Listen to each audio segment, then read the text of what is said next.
Menjelang digelarnya latihan perdana Sriwijaya FC pada bulan April nanti, sejumlah persiapan mulai dilakukan oleh sang pelatih Neil Maizar. Mantan pelatih timnas Indonesia ini bahkan langsung meninjau home base Sriwijaya FC Stadion Gelora Sriwijaya Jakabaring, Palembang. Neil Maizar ingin memastikan Stadion Gelora Sriwijaya Jakabaring, Palembang siap digunakan sebagai lokasi latihan punggawa skuad Laskar Wongkito. Nantinya Neil Maizar akan terlebih dahulu berkoordinasi dengan pihak manajemen terkait dengan stadion mana yang akan digunakan untuk latihan rutin.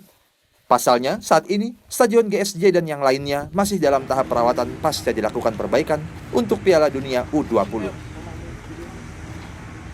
Ya, agenda hari ini yang pertama tentu melihat fasilitas latihan dan juga melihat fasilitas mes pemain. Rencana kita mulai tanggal 1 April. Jadi nanti mana yang kita pakai, mana yang kita siap, nanti bicara dengan manajemen. Karena kenapa? 1 April itu kita harus punya lapangan. Kalau punya lapangan, jadi kita memastikan aja hadirnya di mana.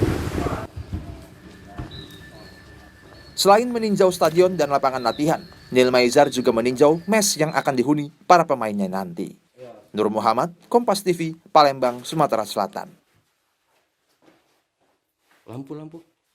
Masya Allah.